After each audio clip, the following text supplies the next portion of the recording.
meu amor, escuta o meu clamor. Funny News, o seu blog sempre. Preciso arrancar de mim essa dor. Por causa do teu silêncio estou a alucinar. Com o olhar preso na janela da esperança. Meu amor, me abençoa. Não quero passar o mesmo que o Quiaco com a Bibi. De tanto gritar fiquei rouco.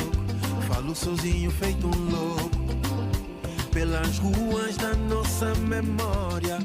No, no, no, no, no, no. Gai na boi na ngã. Na boi na ngã. Kozanga yo, meu amor. Motema na nga eza yo. Sante na nga eza yo. Okende te. No, no, no, no, no. Na boi na nga. Na boi na nga. Kozanga yo, meu amor. Good evening. Welcome to Let's Talk to Kizomba. Kizomba Community Talk Show coming to you live on Facebook and YouTube. This is a show for the dancers, teachers, DJs, promoters and organisers to share, discuss, debate and of course talk about current topics. Our show aims to raise awareness amongst the dance community of all the hot topics on the dance floor. No topic is too taboo. We will talk about all subjects with no exception. You are all encouraged to submit your questions and join in the show. It's more than a conversation. Your dance, your opinion, and your show. So we're back after a few weeks break, and we've got some guests that have joined us tonight, and we also have our regular panelists. And first of all, I'd like to say, guys, if you're listening and watching, please, please, please, please be nice to our panel and guests. We don't mind you talking about them, but please, no personal attacks. Also, let's be careful about any accusations. Please use the word allegedly, just to cover yourselves. And always, always, always welcome to our panel and guests. First of all, we'll introduce Andrea, and Andrea will tell us, if you've never heard us before, about her history coming into dance and what she's currently doing. Good evening, Andrea. How are you? Hello, Gario. How are you? My name's Andrea. I'm a Kizomba teacher, a Kizomba dancer. I'm passionate about Angola. It's my heritage. I started dancing Kizomba probably 2010, 2011.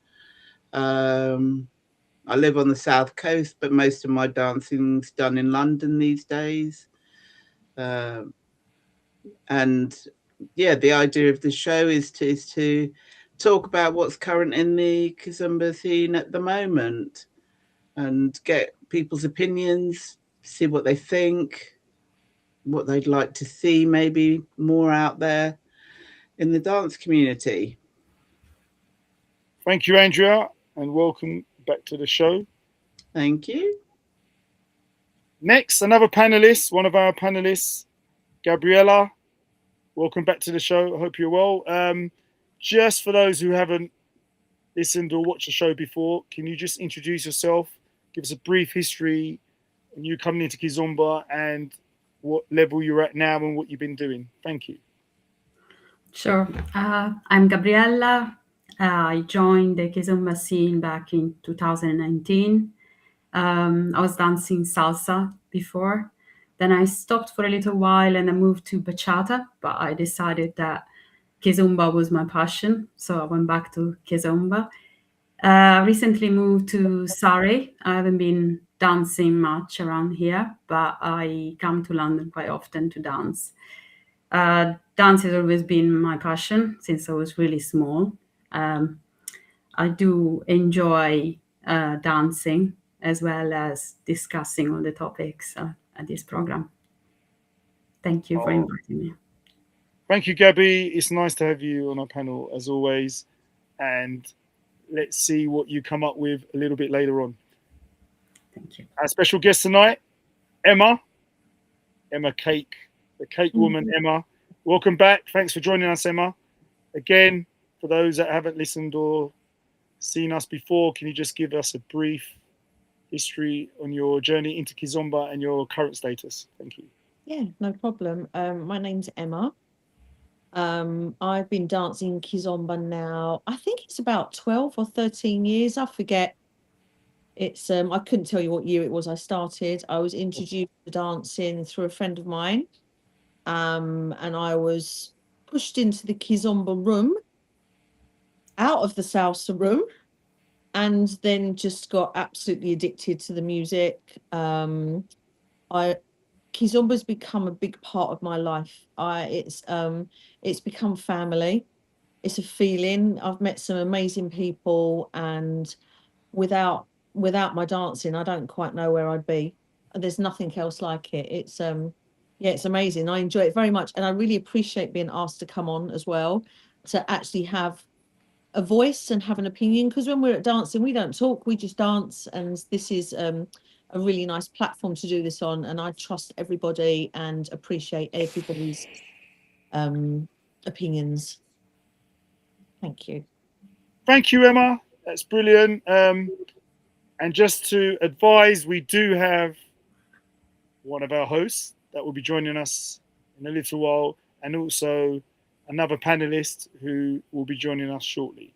So we're going to tuck straight in tonight, and we're going to go with Andrea. Andrea, the subject tonight is, in a roundabout way, should the top dancers in our Kizomba scene be helping to guide and coach the new generation of dancers? Now, I want to start with a question which is similar to what we always ask. How do we determine? Oh, let's make it very simple. What is a top dancer in your view?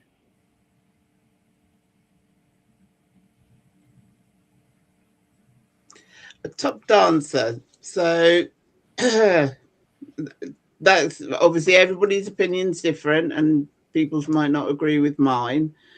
To me, a top dancer is somebody who's there to build the community, continue the community, because without everybody, there is going to be no community. If we don't all participate, if we don't all share our passion with people, there is going to be no community. So a top dancer necessarily doesn't mean the person who's the flashiest on the dance floor, or the person who does the most moves, tricks, dips and slips and that sort of thing. But it's somebody who is willing to share their passion with people they've known for a long time, as well as people who come onto the scene new.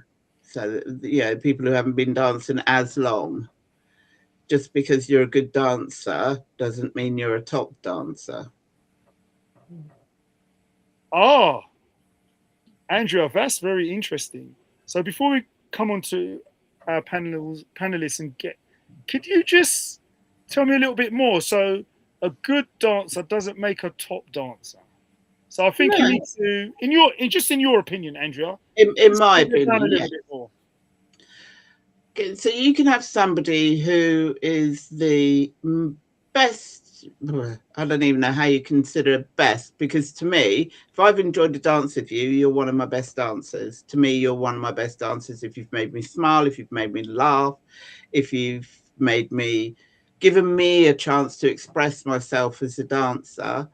Then to me, that's what I would consider a top dancer. Just because you're the most technically proficient doesn't mean you're necessarily a top dancer, in my opinion.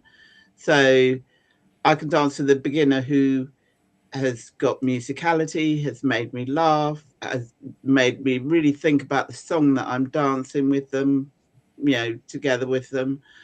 And to me, that's a top dance. But I can dance with the most technically challenged person who totally oblivious to me as a dance partner, is more concerned about themselves and about how they look to everybody else on the dance floor. And that to me is not a top dancer. For me, they may be the flashiest person in the world, but if I've not enjoyed the dance, if I've not smiled, then no, that's not a top dance to me. Wow. So Andrea coming back with, it's not only about the skills, it's about how they make her feel. And of course, it's her opinion. It's her opinion. So that's why we talk on this show. It's about opinions. So thank you, Andrea. Thank you. Over to our panelists. Gabby, please, could you tell us, in your opinion, what you deem to be a top dancer? I totally agree with Andrea, because a top dancer is the one that makes you feel good, you're connected to. Because it's a couple dance, it's so important that you connect it to the person. So it's not just about the technique that I think in some ways they need to have, and also the fact that it makes you like flow on the dance floor, that makes you feel like you just swiping your feet, I think is the expression that some people use. But yeah, it's very important that you have a connection with that person, so that you can make your dance even a bit more personal. So it's not just about technique, it's about trying to find a way to dance together, although you do have to follow in Kizomba. But I think that's very important as well, because it's not a solo dance. I think it's quite important. It's not just about performance. It's quite important that your experience is a good experience. I have some competition here with Andrew and Gabby at the moment. We're going to come back to that. Emma, your opinion. How do we determine a top dancer? In your opinion, what do you My think? opinion, I completely agree with Gabby and Andrea, but there's one thing that I find with very, very high level, and I mean very high level dancers that I've danced with, they don't accommodate. They're not accommodating at all. And if you can't keep up with them, then it's a bit of a problem, and it's uncomfortable and it's intimidating. So I find that a favorite dancer for me would be somebody that's accommodating with me, and I automatically get that connection with. It's very hard to connect with somebody. Say if you go for a festival and you've got a really high level artist there, you might get to have 2 tracks with them, and it's very difficult to find a connection there. So you would expect maybe to accommodate a bit of accommodation from them. But I find, come back to that. Emma, your opinion. My opinion. Sorry, I think there's some gremlins there. Carry on. Okay, I thought I was getting told off for then for what I was saying. No. Yeah, but that's what I find. Accommodation. If I find a dancer that's accommodating and a high level artist that's accommodating, then it's absolutely perfect. But it is all about connection. There's top level dancers and there's good dancers. I mean, I don't know. I mean, I tend to, if I drive home with someone, we always discuss who the favorite dancer of the night was. And the favorite dancer of the night isn't always the highest level dancer. So that's just my opinion. Okay, so very interesting. For our listeners and viewers, I believe we have one of our newer panelists, Mr. Sol David, in the house. He's going to be talking to us very shortly. Sol, are you ready to join the talk? He's in the studio, but he's just miking up, I believe. Anyway, I'll go on to my opinion. Ladies, I'm struggling with this thing of it has to be more. I'm outnumbered here. I've got to be very careful about the dance being a connection for you, as opposed to someone that is highly skilled or highly technical. I don't have a problem personally. I'm just trying to grapple with, I suppose, the title top dancer. So in your eyes, every one of you, it's that connection you have with that dancer. So I suppose adding on to that first question, how do you measure a top dancer? So you guys, it appears, are measuring it by the connection you have with that male dancer or female dancer. In Andrea's case, because she leads. So, can we just break it down a little bit further and ask, how do you measure a top dancer? Should they be measured by skill, technique, ability to change the way they dance during a song, or is it purely connection? I'll start with Gabby. Gabby, would you like to, let's say, enhance your opinion and feedback, please? Yes, sure. For me, it's very important that they kind of got musicality. So it's quite important that they follow the song beat. So that will be probably the first point. But then the second is probably the way they ask me to dance, if they make me feel quite comfortable to dance. As Emma said, it's quite important that I don't feel intimidated, because it's such a close dance. It's very important that you don't feel that way. And I think the last will be the actual steps so the type of steps that they make you do. So I mean, it's not, to me, and it's just my personal opinion, Kizomba is not necessarily like about performing.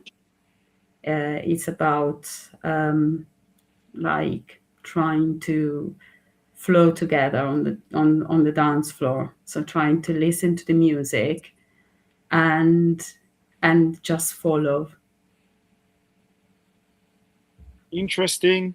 I'm still not, my arm's not been twisted, because our end goal will be these dancers hoping to coach the new generation. And now, if they don't have a connection with them, we're going to have a problem. Emma. Yeah. As I said, we've already established you guys believe it's more to do with connection. But how do we really measure a top dancer? By skills, techniques, steps, tricks?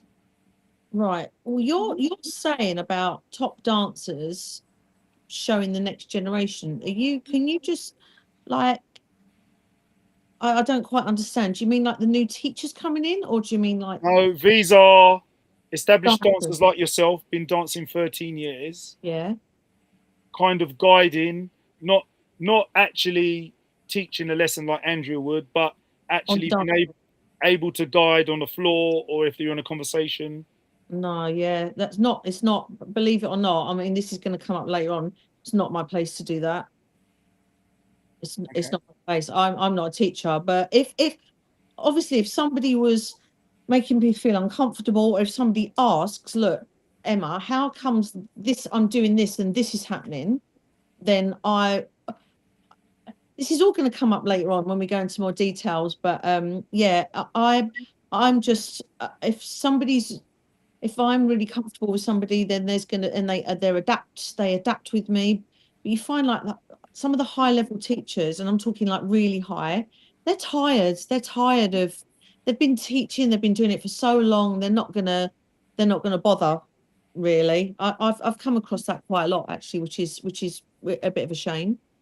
When you say they're not going to bother, Emma, can you just expand on that, please? Well, they're tired from doing it. I mean, they think, well, okay, if I'm on the dance floor and I'm dancing with you and you didn't do my class and you don't understand the step, then I'm just going to carry on. You can feel that I want to have a nice conversation with somebody as I'm dancing. I don't want to be battling with somebody the whole time. So say, for example, if I'm having a conversation with you, Gary, I'll keep it at a nice level. I'm not going to be shouting at you and then you're whispering back at me. So that's how it works for me. I need to be able to echo that person when I dance with them. And if they're shouting at me, then it's not going to happen.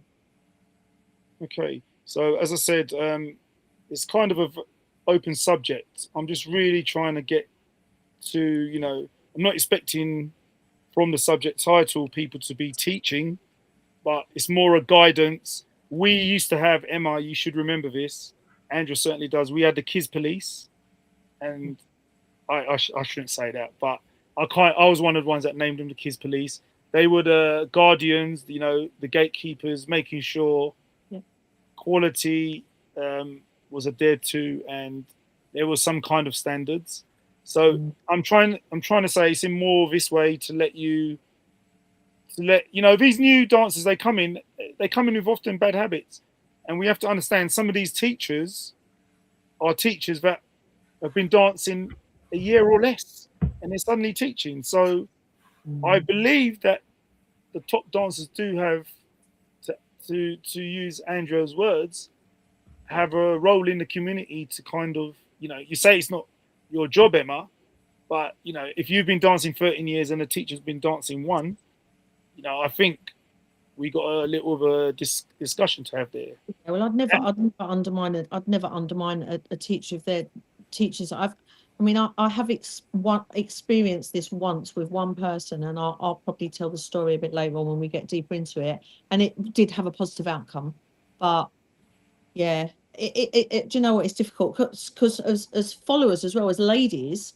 if I'm not going to tread on any toes. If you have a male teacher, they don't tend to explain stuff from a follower's point of view. So when we're dancing, we can say to them, the guys, listen, if you do this, this will happen. They go, oh, right, okay, why wasn't I told that? So I'm going to stop talking now. Andrea. Yes, Gario. Again, how do we measure? By skills, technique, steps, tricks?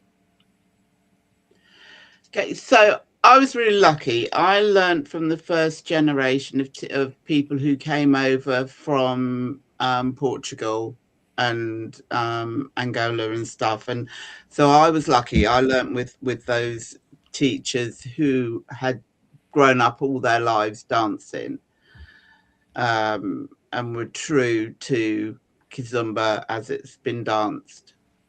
So for generations, since the 50s and stuff.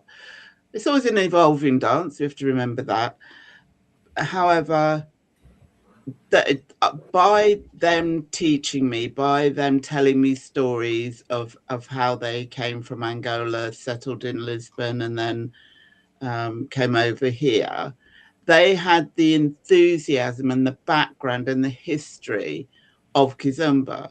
So when you have, like you say, these teachers who've been dancing for less than a year, maybe, or maybe longer, I'm not, casting aspersions, they have none of that. They have none of that history. They have none of that authenticity of where the dance came from originally. So it's difficult to pass that on to the next generation. And there was a post somebody made about why do women wear a wrapper around their hips. Not one person mentioned that actually as part of our African heritage, that's where it comes from. And the reasons why people wear it was to do with, especially say in Funanang from Cape Verde, was that the women wore them as a sign of revolution against the colonial oppressors. So that, I get, everybody dances for a different reason. Absolutely. Some people dance because, they want a bit of company. Some people dance to keep fit. We all go and dance for whatever reason. But for me, it's about knowing that dance, I'm dancing. Where did it come from? Why did it start? Who started it? We had this conversation last week, Gary, about, where did it start? Mozambique will say they started it. Angola will say they started, and all of that. That's what I look at. That's what I want to know about. That's what I'm interested in. And I get not everybody else is. And I am a bit of a dance nerd, and I like to know my history, and I like to know where my ancestors came from, which in my case happened to be Angola. So, but Andrea, how are we going to get to the nuts and bolts of this? The skills, the tricks, when you're dancing with someone that's just started out, what do you think would make you a top dancer for them? Do you believe it will be the skills? What they think of me is their opinion, is this, not me. But for me, my role is to make that person look good. whether they're a beginner or whether they've been dancing for 20 years. Doesn't matter. Whoever I'm dancing with at that time, it's my role as their dance partner in that moment to make them look good. And yes, it is difficult if you're dancing with somebody who maybe is not as experienced as I am, but it's this is what makes a top dancer. The top dancer will accommodate that person. So if you've tried to move with somebody and they haven't quite got it, I'm not going to stand and put my hands on my hip and suck my lips and go, you didn't get it. I'll just do something else and then maybe try it again, because that's what the top dancers, or who you want to consider top dancers, did for me when I was learning. They wouldn't be going, oh crumbs, you missed it. Oh, they'd just try it again later on, so that I got that move. They shared their experience with me. Maybe that's part of it, sharing my experience with people who are coming up now. If I don't share my experience, how are we going to pass any knowledge on? Wow. This is really an eye-opener for me, because I'm not getting the answers I want. I was really hoping we could simplify it. And this is your opinions, of course, ladies. It will be down to their skills or their movement, but it's clear that it's connection. Andrew's kind of going along the lines of the history. Given that the history makes them a top dancer, I'm not sure. We're going to go to the chat. Good evening, Serena. Serena's asking for Soul. Soul's not available at the moment. And she's also asked about, do you have rhythms? Can you actually dance? Do we have a connection? This is something that was mentioned earlier by the ladies. They like a connection. That's what could make someone a top dancer. Are you stiff? Now, Serena, you have to be careful when you make comments like that. We're hoping that you mean not moving very well. And do you relate to the music? Now, there's some input from Serena there. I'm just going to come to Gabby. Gabby, some of the stuff you guys have mentioned is what Serena's mentioned. Again, it's not really, no one's really talking about the skills, or, I mean, tricks for me doesn't make you a top dancer, but no one's mentioned this kind of ability, like tricks or the way someone does their footwork. It's all been a connection and history. Does Serena's input change your mind a little, or?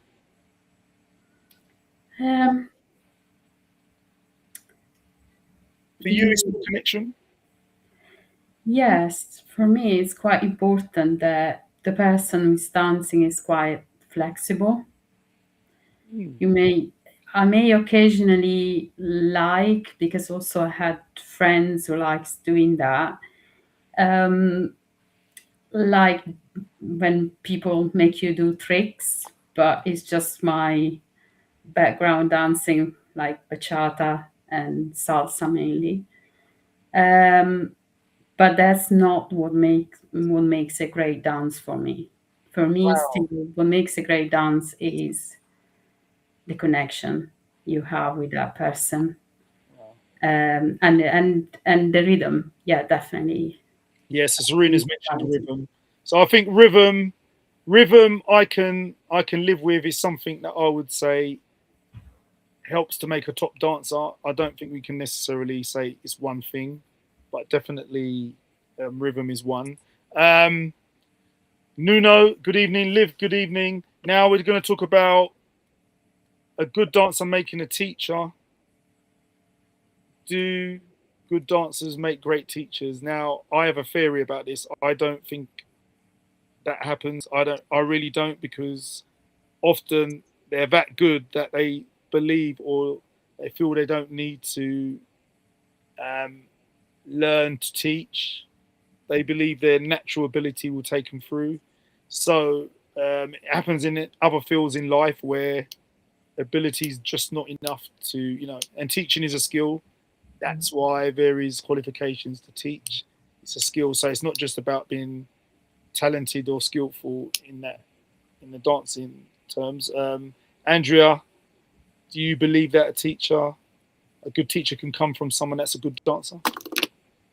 So I was always told that just because you're a good dancer doesn't mean you'll be a good teacher, and vice versa. You could have a mediocre dancer who is the best teacher in the world, or you can have it. You know, I've obviously been to lots of lessons, and the best teachers, again, it's about this connection. It's the teacher that connects best with the students. And not every person is going to connect with every teacher. There will be some teachers that you just think, you know what, I do not understand a word they're saying. They move too fast for me, or they're not explaining to me in a way I need to be explained to. So so for me as a teacher, I'm not saying I'm the best dancer in the world, but I know how to teach. That's something that I've done all my life. And I agree with Lib. Teaching is a separate skill to dancing. So you could be a non-dancer, but you could still be able to teach a dance if you study enough, if you have the ability to teach. Some people just don't have the patience to teach. I've been to lessons where a teacher has obviously thought really hard about their plan for their dance, their little set that they're going to teach people. And they will teach it no matter what where anybody is, whether anybody's understanding them. A good teacher will look and think, okay, I had this plan to teach this routine. People aren't getting it. I want them to enjoy my class. I want them to get something from my class. Let's change it. And you can change it on the spot. That's what a good teacher will do. A teacher who's maybe not as experienced is, this is my routine. This is what I've practiced with my partner all week. We are going to dance this no matter if anybody doesn't get it. People walk off from the class. People walk away feeling that they failed. That's, to me, is not a teacher. A teacher is a person who can translate what they're thinking in a way that the students understand it. The people who've paid their money, good money, to have a lesson. So, and it's not, I remember trying to teach, I won't say where, but outside of London, and people just wanted to learn tricks and dips. And I said to them, you cannot run before you can walk. Because they were all from the salsa scene. They were bringing salsa into, and they didn't get it. And it's really difficult when you've not got backup to convey that to people when they really just want to learn tricks. And I'm like, okay, well, I can't teach you this without you learning this first. If you haven't got a good grounding, I can't teach you how to lift a lady's leg because you're going to chuck her over. Okay, I mean, I suppose, is it a matter of good dancers have always been selfish and concentrated on themselves and have driven themselves to be the best or be at the top? Because I believe, looking back many donkeys years ago doing salsa, I thought to myself, I have to aim for the top. It was driving me. And I suppose as someone that does that, they wouldn't really be thinking about someone else. They'll be thinking of themselves. So I'm guessing a good dancer is really selfish in order to get to be a good dancer. They must be a little bit selfish. No. Unless they're naturally talented, which is another thing, or if they've grown up in a system. Gabby? No, I don't think that's the case. No. I think a great dancer is the person who can share his or her experience with the other people and maybe can give some advice and on what was that personal experience, because at the end of the day, we can just bring our personal experience and Kizomba is, I think that's, again, it's just my opinion, but it's one of those dances where your personality transpires a lot, the way you basically communicate with people. Because of this connection, is the way you communicate is very important. So for me, that's not the case. You have normally to be quite open to dance this type of dance, but again, it's only my opinion. So you believe that it wouldn't take, you believe a good dancer can be a good teacher, or is likely to be a good teacher? If he's got teaching skills, yeah. Yeah, well, this is what we're saying. They need this teaching skill to. Yeah, they need that Translate. teaching skills, but that you said something about being selfish, so that's why I said that. It's about if it's for the teaching skills, yes, basically they need to have also teaching skills. If you don't Yes. have the patience to teach to people and adapt to their level, you can't be a good teacher. You have to understand their level and adapt your lesson to their level. Also, another thing that Andrea said about Andrea, sorry, I always pronounce your name wrong. So another thing that Andrea said about the routine, a lot of teachers focus on routines on when they teach you Kizomba. As a follower, is not that's just my experience, but it's not that important to follow the routine. Yes, it's a way to learn, and you do need to learn your steps. But if you learn basic steps and then try to make it together, and if you learn the technique, I think that's much more important than learning routines. But yeah, top dancers are not necessarily very good teachers. Yeah, it's often the case. And what I was saying regarding selfishness, my point was that to reach the top, you need to be kind of single-minded, I believe. And I mean, look, you got those that grew up in the system, like Rikita, people like that. They grew up in the system dancing, and in other nationalities, they probably would have grown up dancing their local dance. So they are naturally going to be good anyway. But I believe the people that want to make themselves good are driven and a bit more selfish, and you need to be selfish to get there. So I was just alluding to that, not necessarily to make them a good teacher. Emma? I don't agree with that, Gario. That's the show's about opinions. Emma? Yes, that's... Well, I need to make 2 points. I've been trying to remember them. Andrea is a top dancer for me because when I dance with Andrea, we laugh, which we do laugh. She's very accommodating for when I bleep up, which I do, because she throws in this Angolan shuffle thing that completely I'm not used to doing, and I love it, and it makes me giggle, and I usually mess it up, but we end up getting it, and I love that. And another main thing that nobody's really mentioned about a top dancer is somebody you feel safe with. I feel safe with Andrea, and dancers that I've had the best dances with, I feel safe with. If they're going to do a dip or a slide, I feel safe with them. And also, I can surrender completely and I feel safe with that person. So that is a really top thing for me with for a good dancer. And I don't necessarily also think that a good dancer makes a good teacher, because it's completely different. Yeah. Teaching skills and dancing skills are different. I mean, the teachers that we've been blessed with in London are great teachers. I have to say, here and now, I appreciate all the teachers with what they do, because it is hard work out there, and they're doing day in and day out and week in and week out. And I used to go to a place before, and the students would have been going for 5 years, 6 years, 7 years in the same class, and they're still counting in my ear 5, 6, 7, and Saida. So it takes a lot of patience to do what they do. It really is. It's hard work. It is, but this is kind of what the topic is about.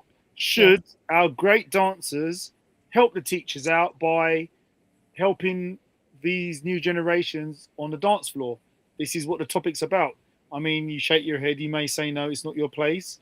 But Emma, you know, and this is why it would have been good to have a new dancer on tonight, because, you know, you guys are experienced. So your outlook on it may be slightly different, I'd say. Liv has dropped a message in the chat. For me, it's important to think of your partner, i.e., if you're leading, where is the weight? Are they comfortable? Lorna, thank you for joining us, Lorna. Trudy, yes, Emma, absolutely right. You need to be safe with the person you're dancing with. Again, for me, I may be looking for something that's not there, but making someone safe, and I suppose we've got to split that into two. Is it safe, personal safety, as in not dropping you, or making you feel comfortable and not, you know, not concerned about what's happening? So I guess, Gabby, is it, when we say comfortable, do we mean, you know, if we, you know, not dropping the person, or is it more the person's not going to try anything? What are people saying? What are you guys saying about this? They need to make you feel comfortable, I would say. And then if they do tricks, then in that case, it's quite important that I feel also that they're not going to drop me on the floor, because it has happened to me in the past, dancing salsa. And it's not a good place to be. But it needs to be a combination of the two, probably, I would say. Yeah, it's really interesting, really interesting. I mean, I'm looking at it and I'm thinking, no one's saying anything about actual, you know, not even footwork, which is very important. You know, footwork is very nice in salsa as well. Everyone's talking about just being comfortable, you know, connecting. Emma's champing at the bit. Go on, Emma. Gary-O, Yes. what makes a good dancer for you? There you go. I was waiting for someone to ask me. Hand up. What makes a top dancer? Yeah. I don't believe it's only connection, because we dance with so many different people. It's impossible to say that connection is the number one or number two component to make a top dancer. First of all, I think that footwork is very important. Balance, footwork and balance, musicality is in the top three of what makes a top dancer. Obviously, if they can connect to you, that's great. But often connections down to a personal preference. Not always, but tends to be, because people, if they're not, you know, kind of connecting with a person with their eyes, they can already make their mind up before they start dancing that they don't or won't connect with that person. Really? So, yes. God, I wish I had your skills.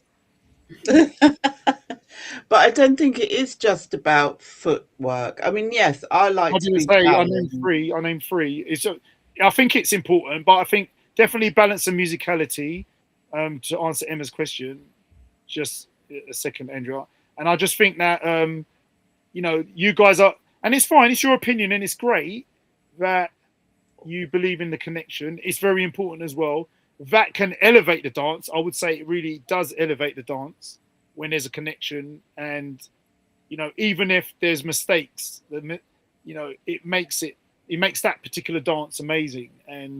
But actually, in real terms, a top dancer, you know, we can mention names, maybe someone like Ade, who dances with Emma, and you know, there might be someone that's more skillful than Ade, but you'll tell me that Ade's a better dancer because of your connection. So, sorry, Andrew, I know you tried to come in there. I just wanted to finish answering Emma.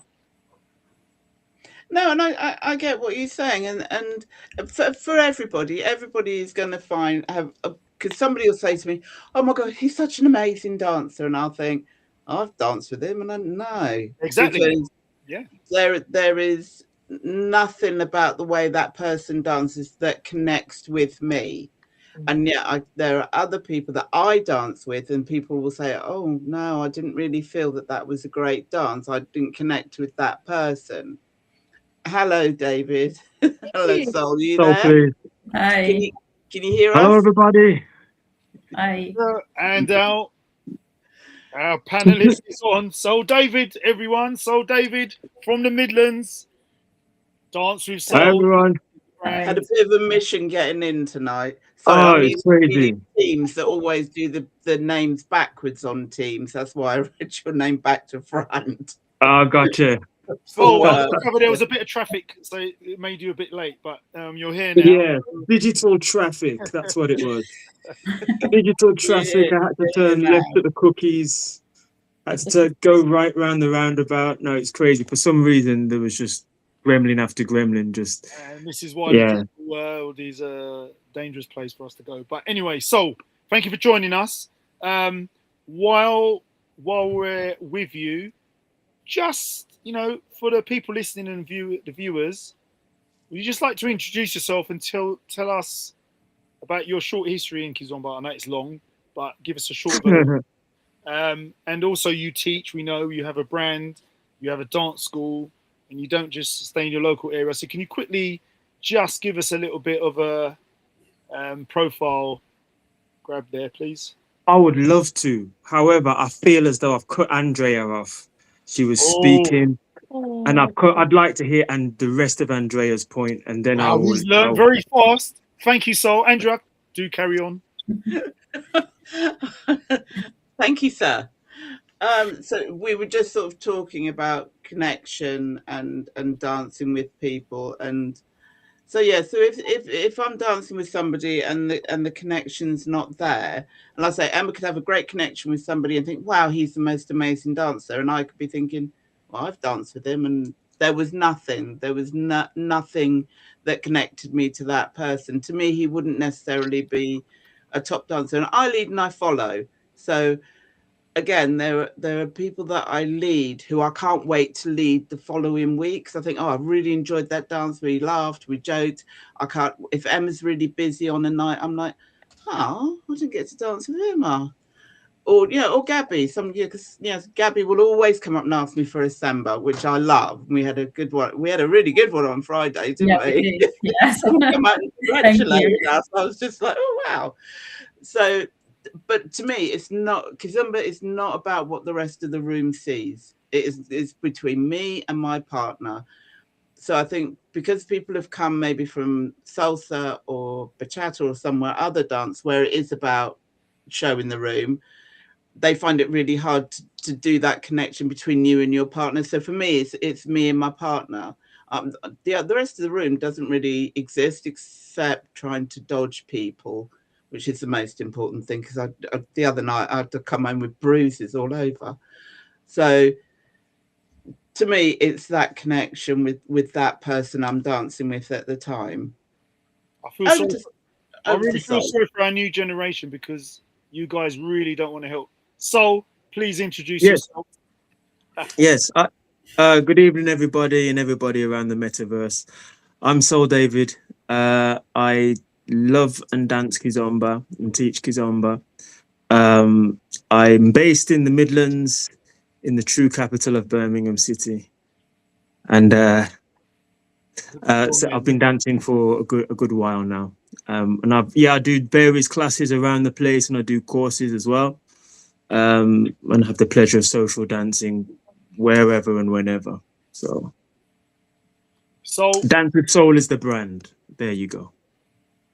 There you go. Dance with Soul. Isn't that just so inventive?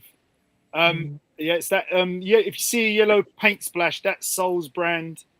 Dance with Soul. So thank you for joining us. There's a paint splash. Thank you very much. It's wonderful to have you as a panelist on the show.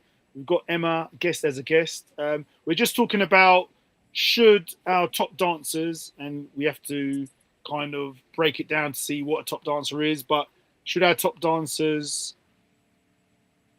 kind of, bring along the new generation, you know, guide them, put them in the right direction. In our days, we did have the Kids Police in London. We had the Kids Police, and they made sure things were, or they tried to make sure things were done in the right way. And they pretty much succeeded for that particular generation. Those two generations coming through after them. Would you say it is the job of the more senior dancers to try and guide? Emma thinks not, because she believes it's not her job.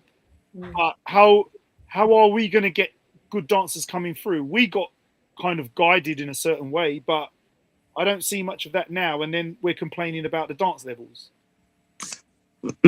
Yeah, I've listened to bits of the conversation when I was trying to tune in and that. And I think the focus ought to be not necessarily on what we subjectively think is a top dancer, etc. But really, I think the onus falls on how can we create structures to help bring the next generation along. And what I mean by that is, how do we implement certain systems to make that happen? So Emma says, for example, it's not her duty. She's been dancing for a very long time. And in part, I agree that it's not her responsibility totally as a social dancer to do that. People naturally say it's the responsibility of the teachers, and it is. I think it's always also the responsibility of members within the dance community, But I think the focus that we need to look at are two things. One, I said structure, and I'll circle back around to that. But two is, what do we mean by coach, and what do we mean by teach and train? Because the word in the title is coach. How do we coach? And so what do we mean by that? I think it happens in lots of different ways. Some quote unquote right and some wrong ways it happens. But I think it can be organized. I think it should be organized. And what do I mean by that? I mean, and it comes back to the whole thing of structure, schools, programs, where collectively we agree, right, okay, this is this level of dance or whatever. This is the etiquette on the dance floor. This is whatever, XYZ, whatever the ingredient list needs to be, that it's universally taught in different schools and in different places. And that as a teacher, I see it's part of my responsibility that my students begin to embody not just how to go left and how to go right, how to do this move, how to do that move, but how to be good members within the community, how to be good, how to treat each other well, same gender, other gender, how to invite people to the dance, how to etc. Because there's we all know, and that's what we talk about. We all know that there's so much more than just the dance. So my responsibility as a teacher is to try and embody that and also pass that on, and then to get my students to pass that on. And I think that's where it falls down a little bit. I think I've often said the dance scene, and it's not just in Kizomba, across the board, it can be like a wild, wild west. And some of that is down to, I think, as a society. So it's not just the dance cultures, so to speak, here, but I also think it's a temperature gauge. I think it's indicative of the society we live in. It's very individualistic here in the West. I can only speak really for Britain at the moment because I live here and I engage in here daily. And so with that attitude, and obviously that's in other countries as well, because I've traveled and I've seen that, with that sense of individualisticness, I only really care about, this is me pretending now, but I only care about me. I like to think I care about everybody, but get the metaphor. I only care about me, I only care about my dance, I only care about going out and having my good time, whatever my good time is, etc., etc.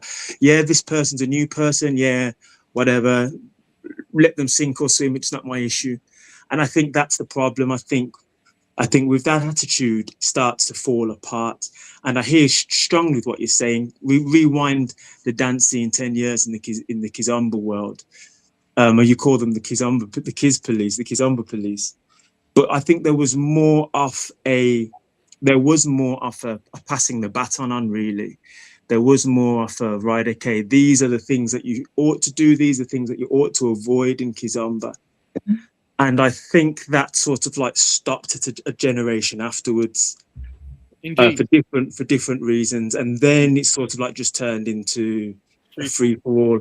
And I use that word loosely, because obviously there's good stuff going on in some places, not so good stuff going on in other places. It's a mixed bag, but there isn't a passing the baton on at the moment, which I think we should look at collectively. And that's a lot of words I've thrown at everybody in the last 6 minutes. So thank you, and it's very enlightening. Some lovely words said there, and you know, that passing of the baton is something I like. That's not happened, and we don't want to take away from the new gen, and they've created lots of other things. But you know what I do like is the keenness of people to want to teach. Everyone wants to be a teacher. It might not be in the right way, but everyone seems to want to teach. So there has been a passing of the baton on that. They just need to get their teaching skills in order. We have to go to a short song break. Andrew's going to play us something nice, and we'll come back straight into the chat and, of course, to the panel and our special guest, Emma. Over to you, Andrea.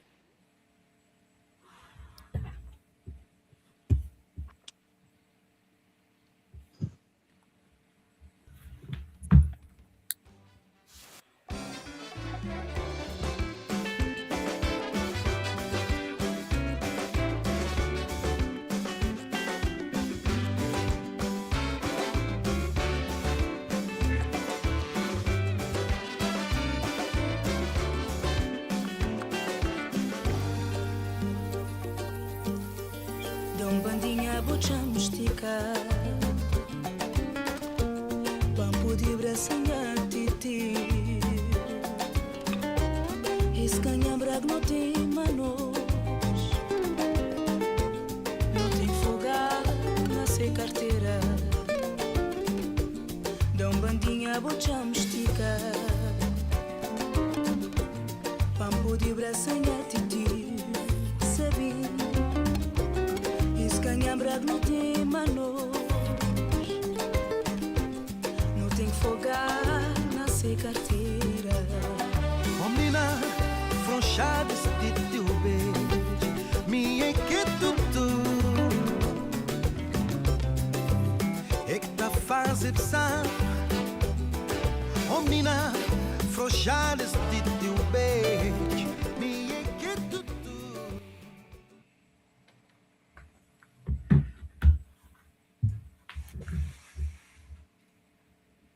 Welcome back to Let's Talk Kizomba, the show for the community online on Facebook and YouTube.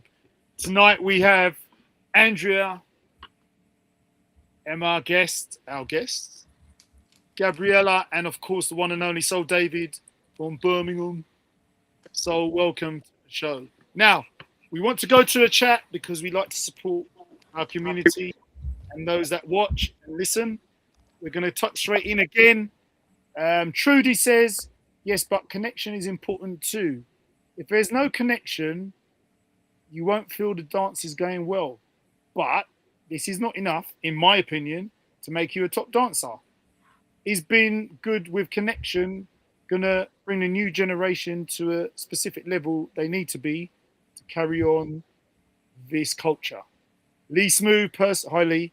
Personally, I dance to my followers' level sometimes, and a lot of the times they are better than me, so I just experiment and try moves. My main goal is to have fun, make them feel like they can dance, and respect the fact that they have let me in their space.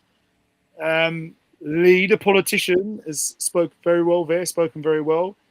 Yes, I agree with you're there to have fun. For me, I take it as fun. I'm not going to kill myself over being the top dancer, but I still believe we have a duty, and I know Andrew was very keen on this subject.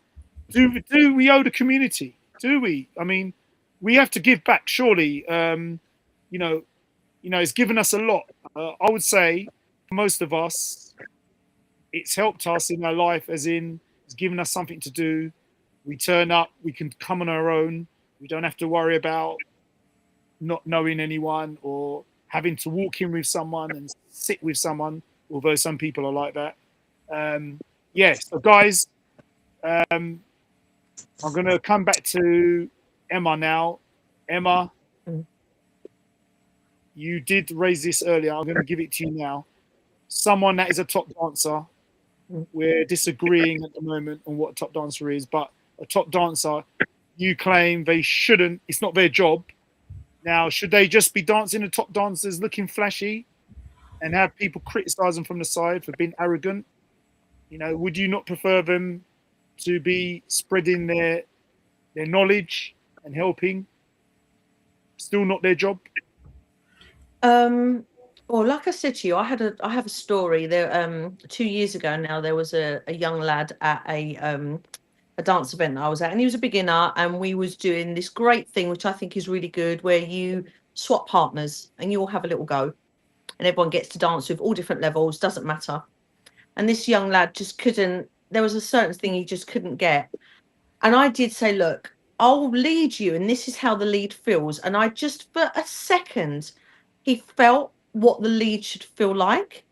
And from that day onwards, he still says to me now, and everyone's fighting to dance with him. Am I allowed to mention places? Yes, go ahead. Everyone wants to dance with him at O'Neill's, everyone, because he's a really lovely dancer and his lead is really kind. And he said to me, without you telling me that, Emma, I would have never have known. And that's the only time I've actually given my advice about, I didn't teach him, I just gave him my experience. I like to give my experience to people. Like David was saying, with like the community and how an etiquette. God bless you, Andrea. I like to, like, if I see young girls turning up that are new and they're not taught how to, if they're uncomfortable in a dance, I see lots of new girls, new beginners, new followers that are uncomfortable with the dance, and they're not shown how to keep their frame strong, and they're not told, if you want to break from a dance, you break from a dance. And I do approach them because I feel like I'm a bit of a mum like that. And I can see this girl's uncomfortable and they don't know what to do. And I'll say to them, listen, if you're not comfortable, you either keep your frame strong, you leave room for Jesus, you leave that distance between you, or you can walk away from the dance. You can do that. It takes a lot of guts to do that because it can be quite intimidating because you think, oh, I'll let them do what they want to do. And you see everyone hugging and you think that's how it should be done. So I think, like I've said to you before, a top dancer for me is somebody who is accommodating, keeps you safe, and is adaptable. Like Lee said, they adapt to the other person because our crown doesn't fit everybody. So a top dancer, there's all the love languages with dancing. Some people love to have all the tricks.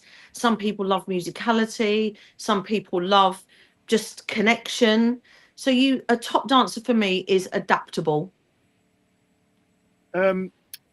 Again, it's interesting that you see your job as to warn and advise against. Safe, keep girls safe, because it can. And I believe that, you know, if you believe that you should also, Emma, you've been dancing long enough. You know, that little nugget you gave that guy, look at that. And yeah, and I'm really flattered. You're not the only one benefiting. There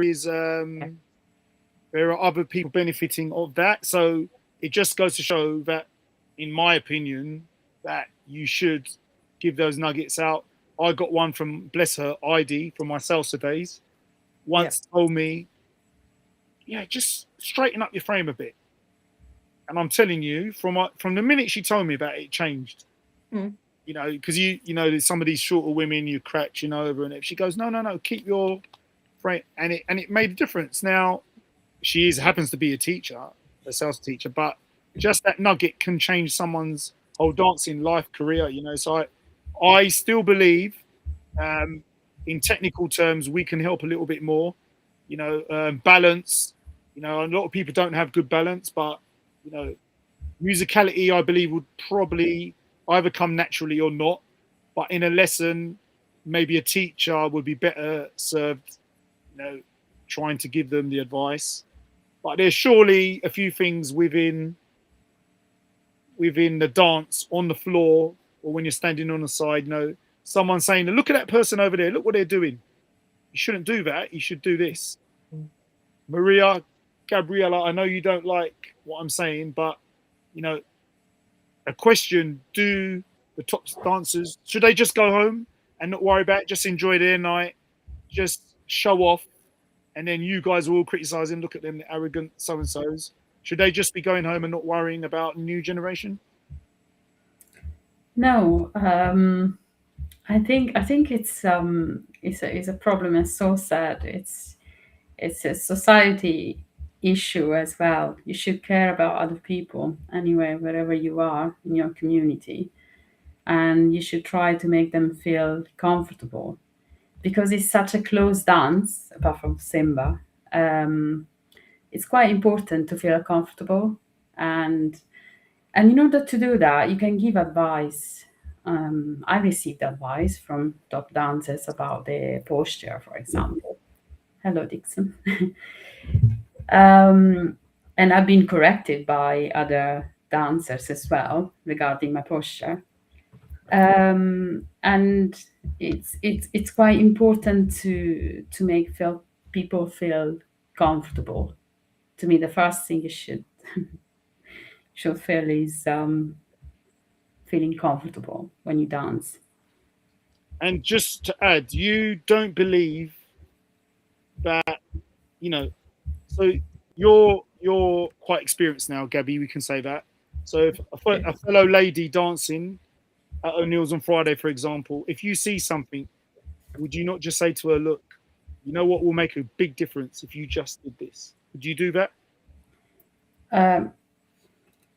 No, probably not. If they don't ask for any advice, I wouldn't just go there and tell them, unless they're very close friends and I know that I can give an advice, just in a general chat. But I wouldn't approach anyone just to say what they should and what they should not be doing, because it's not really my place. It's the place of the teacher to do that. Wow. So we're definitely saying it's over to the teacher. I agree in a certain respect that maybe not your right to go and tell someone, or you're doing that wrong. But maybe between Soul and Super Dixon we can get an answer. So Super, welcome to the show. You're on mute, so turn that mute button off, because you're going to be talking now. What's up, my people? We're good. As a teacher, we know you're a teacher, but put your experienced dancer hat on. Do you believe, like top dancers, ourselves in this panel, for example, owe the community? Do we owe the community to, help them progress and learn from where they are at the moment? Yeah, what up? Good night. Good evening, everybody. Sorry, I've been busy man, but I'm here. So because I am driven by community, and everything I do is for the community, is not just for the benefit of self. I truly believed, and this is how I educate my students, to help each other. So I teach my students to help each other, so that there's no ego between dancers, so that the ladies can give a better feedback, so that the guy can know what to do. You know what I mean? Back in the day, I used to have to, even till today, I have to do this sometimes, which is, if I see the guy struggling, I have to go and be the follower, so I can fix whatever he's doing wrong and tell him what he's doing wrong. And the guys usually, obviously, they accept the feedback from the teacher. But usually I do give encouragement as well if I have an assistant or an assistant teacher, or in this case, if I had a dance partner there, I'm the first one to say, look, she's gonna go around to check you guys out. Please Yeah. take the feedback with an open mind. You know what I mean? Because a lot of guys, they come to dancing and they come from this salsa background and I'm the leader and stuff like that, and their ego is over there. And I'm like, son, let me teach you something. Welcome to Africa. You know what I mean? And sometimes it's just that moment of we have to navigate ourselves here because some people get offended. But in our class environment, I like to have this, we are all here together to make this work. So I try to make sure that the ladies say it in a nice way, because some men, egos are fragile, sorry for them. But I try to, even the guys, when they're trying to help the ladies, again, we are a community. We are here to help each other. And I believe in that harmony. Some teachers don't. They think they have to be the ones correcting. And I respect that too, personally. But I like to have the harmony. And I think that's the way that things can progress and a class can go into the right direction, if it makes sense. Okay. That's Thank makes you. sense for now. Thank Yeah. you. Super. Just before we go into Andrea then Sol, I just wanted to ask you, can we just take that away from the class environment where, you know, it was always that woman that moved like a tree that was trying to tell the guys, oh, you can't do this. It was never the good ones. It was always the woman that couldn't move, the one that was like a lump, the tree. Let's take it away When from someone that. who can't dance is giving feedback. Is that what you're trying to say? I'm not trying to say anything, but if you take it away from the class arena and let's go Yeah. social, you know, if you see something, you're a good dancer. Let's take teaching that off, and you're dancing, and you know, would you say? I've helped a couple of guys, and they've gone on to be really good. I'm not saying because of me, but it just helped them on their journey, and it was a tip that Andrew gave me as well, by the way. Got to make it feel good, don't you? But you know, it's you as an experienced dancer, night off, not teaching. Do you believe, and what do you believe you could say to a guy or a girl that, you know, is it your duty, Dixon, to, even though you're not teaching on that night, just to coach them, say, look, you know what, if you done this, it would make a great difference to the dance. Wait. We're talking about social dancing, or if I'm attending a workshop from another teacher? We're not in lessons. You're not teaching. You're just social dance. You're an experienced dancer dancing your night off, and you see something. Is it your duty to guide? If I'm in social dance, there's a little thing that I keep saying to people. When I turn up to an event, I'm not in the flyer. I wish the people would not see that I am there. I wish I could just be a regular dude, you know, because my favorite thing to do is when I go to a Kizomba event, nobody knows who I am. I love it because I can just dance, get drunk, have fun, like back in the day. If I see someone who cannot dance, it's none of my business, bro. Wow. This is really interesting now. This is getting on to For me, it's none of my business. What happens is, if I'm going to dance with these ladies, what I do is I transform. If I'm doing social dance with this lady that is moving like, I don't know. What I do is I adjust my form into a form that I won't give her chance to move. If she's moving too erratically, I won't correct her to her face. I just change my form into a more rigid Angolan form. And it's like, I don't give her a chance to try to do whatever she thinks she got to do. And I won't even ask her to switch. I will make my switch mode, and I always call it the African hold, African hand. And she will have to transform into whatever she needs to. And that would be my silent, this is what you got to do. Wow. But I'm not going to lie. I love to dance with someone that has a natural rhythm.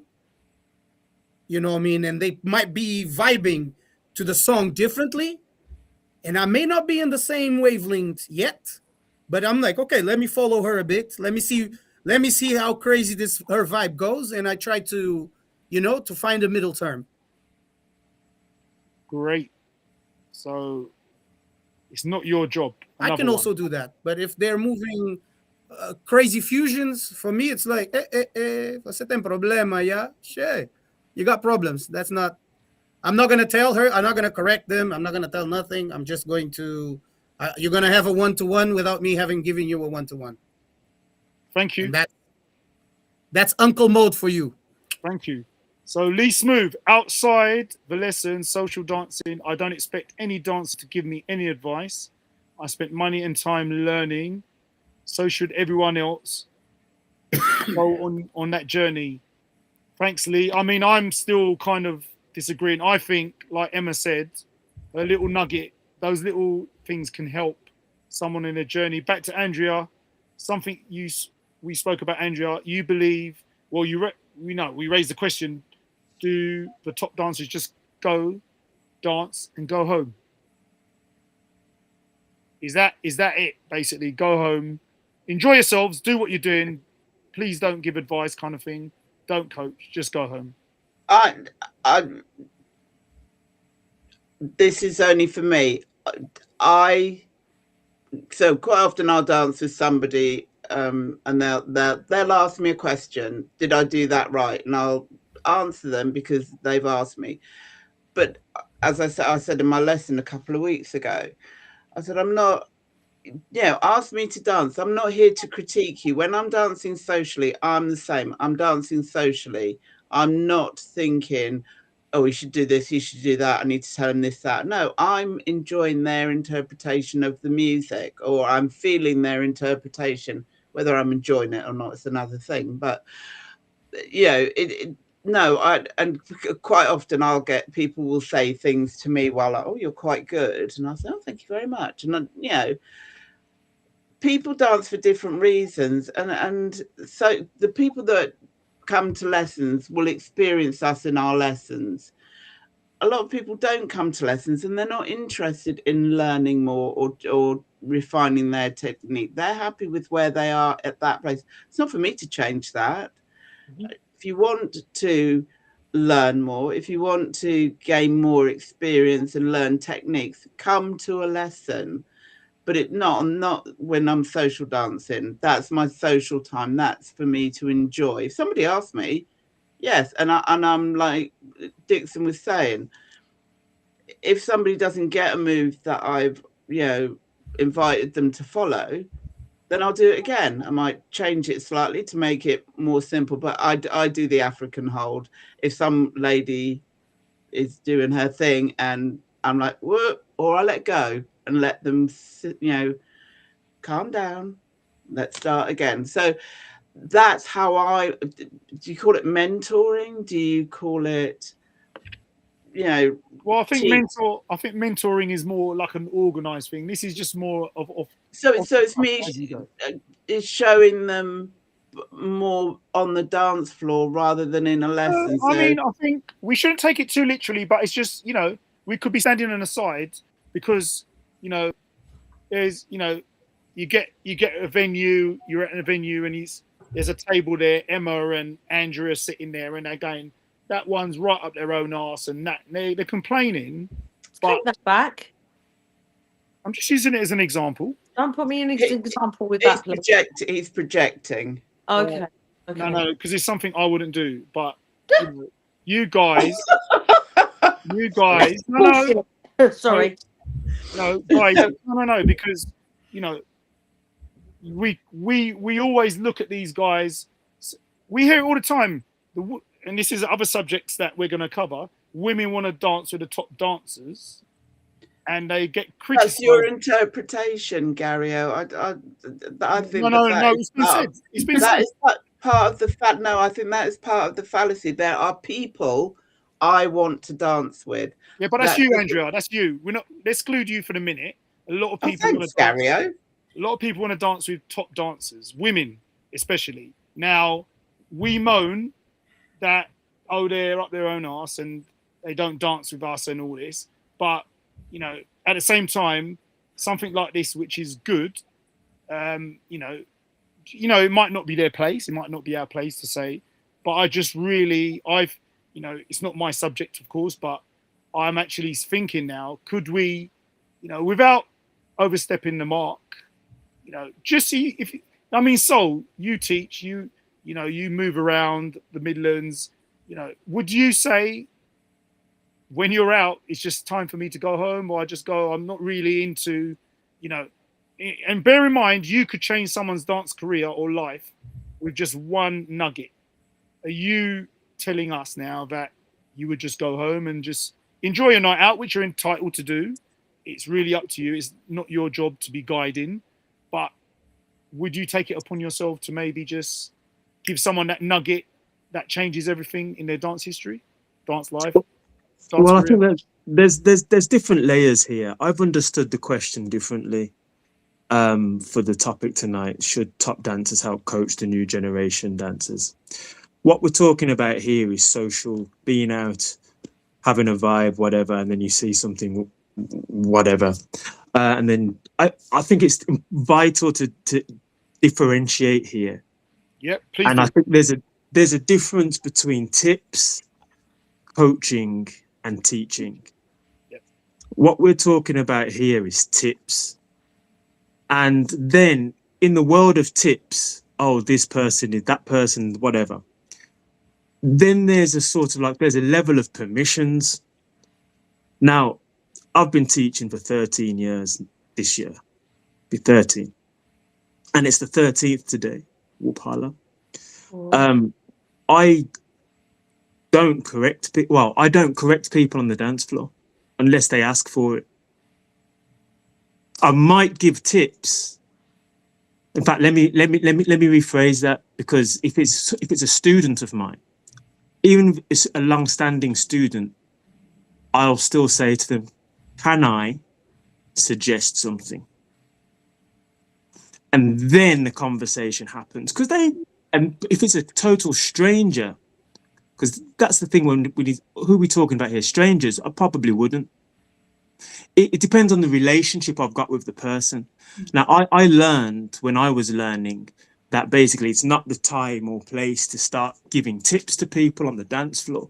Yep. And I've sort of like I've kind of held that, I've kind of held on to that, and I don't. And now, and as a teacher, if anybody holds me in any whatever esteem, I still don't take it upon myself to say, oh, you know what, that brother over there, the way he's opening on that side step there, his rule of three is off. Let me go say something. I'm not going to say anything. let him do his thing. You know, if you're in my world and in my, you know, if I've got a certain relationship with you, then I might. But then again, it depends. Just like Dixon says, when he's out, and quite a few people here have said, if you're out and about, it's not on me or on them to do it. So then that's the whole world of tips. Coaching is a different thing altogether. Coaching is discipleship. You know, coaching is bringing someone on board and moving them through. But to be a coach, you need to also be, you know, some kind of qualifications, kind of. Yeah, I know. Yeah, it doesn't have to be an official qualification, because we're talking about social dancing here. But the problem is with everybody giving. In fact, let me backtrack a step back a bit to come forward. Tips. My version, if as a social dancer, everybody's got their own version of a thing, and it doesn't help when everybody's just sort of like talking. Coaching is a different thing. So then when you move into the coaching phase, that's, you know, that's a certain level of experience, a certain level of personability, a certain level of knowledge that you share with people. And then teaching is another thing altogether. So I think it's important to differentiate these three things. I think most of the conversation tonight is about, correct me if I'm wrong, is about tips and talking socially to people on the dance floor. Yeah. Because that's different to coaching. That with coaching, I think we should systemize things, and I think that would really help generally across the board. You know, people who is qualified to provide advice or whatever. Obviously, as friends, if you're my friend, and I'm a better dancer than you, or you're a better dancer than me, I'm open to hearing from you.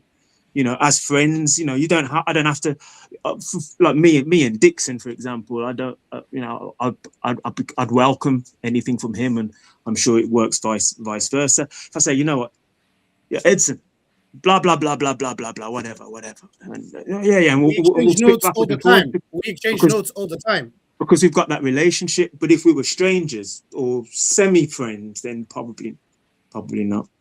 Okay, so Gabby, is it safe to say these people that are coming into the dance scene need to go to lessons? Because no one here is gonna help anyone along apart from in lessons by the sounds of it, if I'm not wrong. So do they need to go to lessons? I mean, of course that's a standard thing, but would you be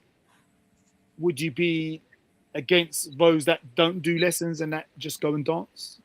And like everyone dances for a particular reason, they may just want to let off some steam at the end of the day. They don't want to do lessons. They don't want to, create chaos in their brain. They just want to social. It's interesting you're asking me that, because this situation's happened to me on Friday night. I had friends who wanted to come over to a Kizomba night, but they had never danced Kizomba. And when I said to them, in all honesty, it was like that they should try a lesson first, because I don't think Kizomba is one of those dances, because it's a couple dance. It requires a certain technique to start with. It's not a dance, especially as a leader, because they were men. It's not a dance that you can just start dancing for the sake of it and just enjoy your night.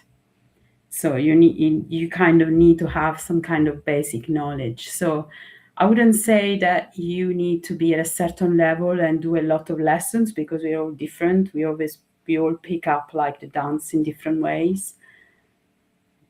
But yes, you need to have some kind of basic understanding of the step, but you have also to be capable to listen to the music, so to have a certain musicality as well. So to answer your question, Gario, I wouldn't say no necessarily to somebody who hasn't been to lessons before, because I will try to dance with them and just they may be able to follow the song, and just to be able also like to watch the steps and to make something out of it. But I would say lessons are quite important anyway. We've got Dorothy here, says, I beg to differ. Dorothy, do you want to just expand on that and what you're referring to? It will be great. Emma, again, we know we shouldn't really ask the question, but from what we're saying, like Sol's quite right. It's like an onion. You've got to peel the layers off. Tips, teaching, coaching, guidance. There's many layers there. Which one we're kind of looking at. So the ultimate thing would be to go to lessons, but if they don't go, do you have a problem with that? Do you think it causes chaos? I don't have a. Do you know what? At the end of the day, people are there to dance. We're there to dance. That's it. This is such a double-edged sword, because you want to dance. I always say there's no such thing as a mistake. It's a new step. I mean, David and I, we had a fantastic dance, didn't we? And you come up with some amazing steps. So. Yeah, so. Yeah. Yes, we did. Yeah, we created our own dance. Didn't we? And it was fantastic. But it has to be safe. I danced with the guy at O'Neill's once. He come over, asked me to dance. I said I'd love to. Straight away, it was quite dangerous, because rather than just your basic one side to side, he took 3 steps. Straight away, I'm off balance. I went into a panic. Oh my God. And it was dangerous. And I couldn't keep up. I couldn't follow. My brain just wouldn't follow what he was doing. So I do believe, I'm a great believer that fundamentals are so important. So a beginner's lesson, it's like you wouldn't build a house without putting footings underneath it. It's so important. So this subject tonight is so huge, because it's massive, because we have to go back to just this, even with your basics, you should be taught about safety, and then you will grow and get good dancers. But on the flip side, I had a friend that come along on Friday to O'Neill's. He's never had a dance lesson in his life, and he is a beautiful dancer. And if I hadn't have danced with him the time that I have, I wouldn't be the follower that I am now, because I can follow his out of the box stuff. And he adapts to his follower, which makes him, as far as I'm concerned, a top dancer. And that's a gentleman that's had no lessons. So you've got such a huge spectrum here, because you also have people, like I said, that have had lessons for years, and they're still counting to 8 in my ears after 7.5 years of lessons. Send them to me. I was just about to say they haven't had a dance lesson with Soul. No, they're London based, I'm afraid. No. Send them to me. It's shocking. Okay, don't leave Andrea out, Dixon. Don't leave Andrea out. Don't leave her out. I don't. Andrea is just. I don't know. Andrea, just as far as I'm concerned, He's the best dancer in O'Neill's. I know. She ticks all the boxes for me. Okay. Yeah, for me as well. And you can pay her later. Why not? I don't need guys, she gets me in love every Friday with a dance. Oh, guys, thank can we you. believe? Look, we've got a couple of things in the chat here. How is it those who have grown up in the culture are less inclined to offer their pearls of wisdom on a dance floor? That's an interesting comment. And I want to reiterate, when we talk about guidance and these layers of the onion, as Sol put it, coaching, whatever, not the teaching, we're definitely not saying teaching, that's for teachers, but the pearls of wisdom, the tips, the guidance, the coaching, whatever. She's saying here, people from the culture are not doing that. They don't do it. And I must reiterate, it's not about the dance floor. It could be at the side when you're just standing having a drink. It could be out when you're having a drink with someone. We're not saying it has to be on a dance floor, because that's quite irritating. If it's not taken in the right way or not given in the right way, that can be really irritating.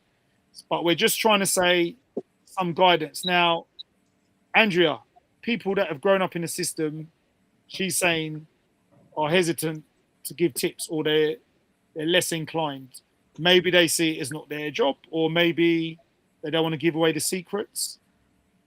Who knows? What's your opinion? I would say it depends on who you have your friendships with, because a lot of my friends are pal-ups. A lot, like I said, the teachers that I learned from to begin with were the first generation that came over from Angola, Guinea-Bissau, Santa May, Mozambique. They're my friends. They're the people I talk to. So they are the people who grew up in the culture, who have given me their pearls of wisdom. I would say it just depends who you're talking about. So same with salsa, same with any of these dancers that come from another country. We have to remember, in that country of origin, they don't go, I mean, they do now in Angola. A lot of my friends now teach in Angola. So the dance classes weren't a thing. You learned from your auntie, you learned from your cousin, you learned from your grandma, you learned from family. So there wasn't all this, like in salsa, where you learn in a line and you followed by rote. Your dad dragged you around the floor and he showed you what the moves were. Your aunties would dance with you. Dixon will agree with me. On a Sunday afternoon in the backyard, they would be saying, and they're not telling you what to do. They're literally pushing you around the floor, telling you, showing you. And that's what I do. So when I'm dancing with somebody and they've not danced with me before, it's up to me to guide them to the steps, because I do. A lot of my steps are very Angolan steps. So people don't get taught in the lessons. And it took me and Emma a little while to get one of those moves down, but you get it now. It's not an issue For me. So people do give us their words of wisdom, but are we listening, or are being very mindful here of where I am? Careful. That people outside of Africa feel they can do better with something that comes from Africa. And we find that time and time again with anything that comes from a different country, that people outside that country feel they know it best and they know how it should be done. And that's not, like I said, people, would learn at home from aunties, their brothers, their uncles, whoever. There was none of this rule of three. There was none of all this stuff that has had to come into being because of it being in a country outside of Africa. So, and that's not a bad thing, because it opened up Kizomba, Semba, salsa, all sorts of dances to people who probably would never have experienced it before, and it's not a bad thing. So I'm just saying they do share their pearls of wisdom. Just are people listening to those pearls of wisdom, or are they saying, well, actually, we know better than you, even though it's your dance of origin?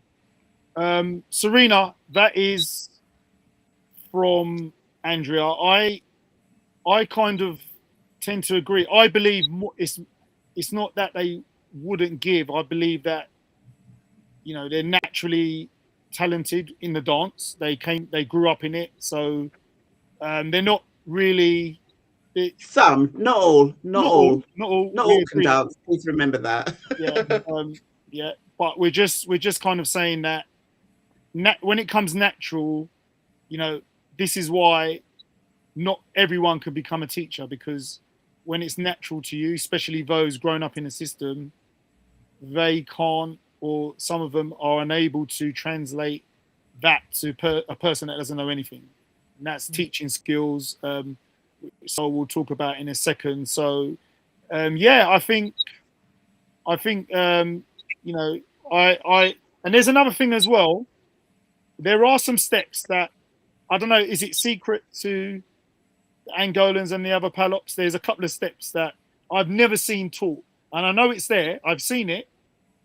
And it's never been taught. So maybe Serena's got something there, because there's a couple of steps I know. I spoke about it to someone else, and they raised that point. Give an example, Gary-O. Oh, can't, Dixon. It's a little step in the middle of a move, and it doesn't get taught. So she might have a slight point in a roundabout way there. Anyway, Dixon, coming to you, Palop educator. Do you believe that there's a lack of sharing of the knowledge from those that grew up in the system? You really know my perspective? There's a lack of wanting to learn the knowledge. Shazam! Everybody wants to come to Kizomba. What you just said right now, Gary-O, I'm not even gonna flex. I know you've been around. I doubt that you know even how I teach or how Soul teaches.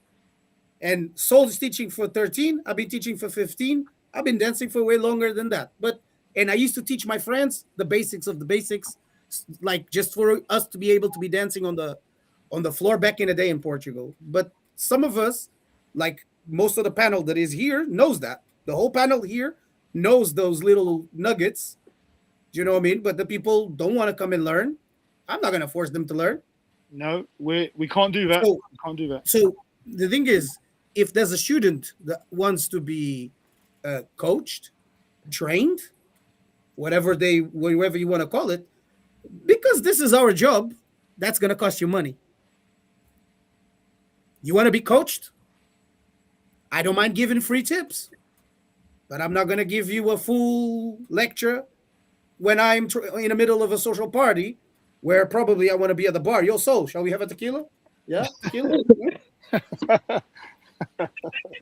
There's your answer. Serena's been around a long time, but I suggest you go to an Angolan or Palop teacher, other Palop teacher. Dixon. Listen. I always say this, Gary-O. I always say this. If you have a lot of people when they say to me, "Oh, I love Kizomba, but I don't have Kizomba," and I have this particular case, and I think Soul knows about this. And I said, "Oh yeah, you want to learn Kizomba? You don't have Kizomba? No, where are you from? Birmingham."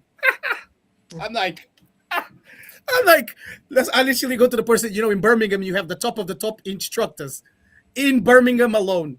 Like in Birmingham alone. Like you have 3 to 4 top teachers in Birmingham. If you're telling me that you don't have, is because you don't want to get out of the comfort zone of your salsa environment. You know what I mean? Or whatever it is. That's a you problem. You know what I mean? And that happened to me in Plymouth all the time. People say that they want to learn Kizomba. I would never see them. I'd never see them. I left Plymouth 2 years and a half. People say, oh, I've been wanting to learn Kizomba finally, but you're not here. So long. Goodbye. Time's up. Time's up. That's it. I mean, we can't be trying to be always doing the job, and people want free nuggets all the time. Bro, go to lessons. Do you want to be coached? I mean, like if I turned up to a tango night or to a ballet night, if they have ballet nights, You've got to go to lessons. Timothy I'd Chalamet. exactly. Timothy Chalamet. Careful. You don't want to be cancelled. I'd have to learn certain things. I have to invest in that. Any dance outside of Kizomba, outside of salsa, whatever, if I want to. So, well, guys, I mean, it's kind of the conversation's kind of leaning towards the teaching. I mean, now while we're on the subject, we want these people to go to lessons. Now we'll just touch on this subject a little bit. These great teachers, these great dancers, what should they be doing if they want to become? Some of them don't. As I said, some of them are selfish. If they want to give advice and there's something in them that could teach, what are the steps? So what do they need to do? A really good dancer. He's one of the top dancers. By the way, this is in the opinion of some, and they have like a slight interest in doing it. Should they go for it? What should they do? Or do we believe that good dancers invariably don't make good teachers? well, we know that straight away. That's not even a discussion in terms of do good dancers make good teachers. I think inevitably, I think we know that it's two different things. It's a different skill set to teach. It's a different skill set to work a room, make people comfortable, and to transmit information in a way. I think the step for the so-called top dancer would be to find a teacher that is reputable and stick with them for a while and stay with them and learn with them, whoever they might be. No. Let me rewind that, because you know what I mean. Because the thing is that the issue here is that there is no, what's the word I'm looking for? I mentioned passing the baton on. All right. So there's no system in terms of teachers coming through. Almost anybody can become a teacher. Anyone's a teacher. I could be teaching someone today, and then next week they decide to open their dance school, and nobody will really bat an eyelid. They might have kinesthetic ability and really good. Anyway, we know all of that. So, but I think that I am looking towards. I'm excited. I'm looking towards how we, as a community of dancers and teachers, start structuring that. Because I can't go, and I use this example often. I can't just rock up, do a few months of ballet, and then become a ballet teacher. Why? Because it's a protected realm, and there's levels to that as well. Because there's class, there's culture, there's whatever.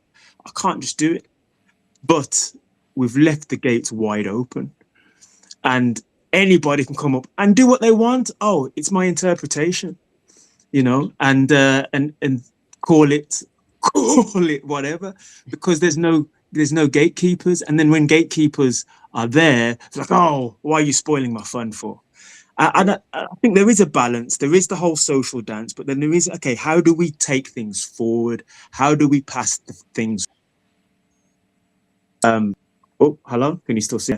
How do we pass things forward? And if we can create a structured way where you know, and obviously this has been talked on and off about for a while.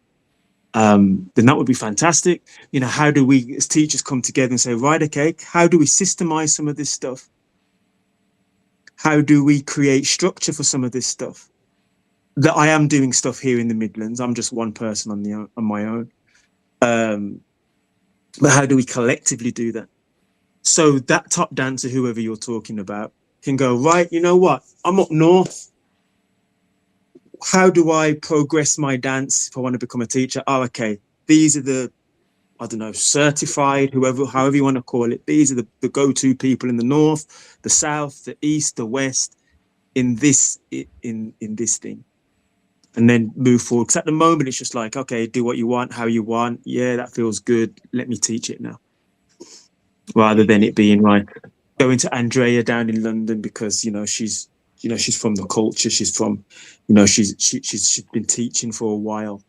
Let's go there. Because and as well, another thing is people go for the snap, crackle, and pop, don't they? You know, they come to Kizomba and they're looking for the wow. They're looking for, oh, okay. So where's the backflips? When's the backflip happening? And there's no backflips. Oh, it's boring. We can send him to Super Dixon. Let's put a backflip in. So can I quote something that you said a while ago in the New Year's Eve festival in Birmingham? You actually said something that actually hits the nail. People are looking for the fast food of Kizomba in this case. They're looking for the McDonald's. They want the fast route. And I'm like, okay.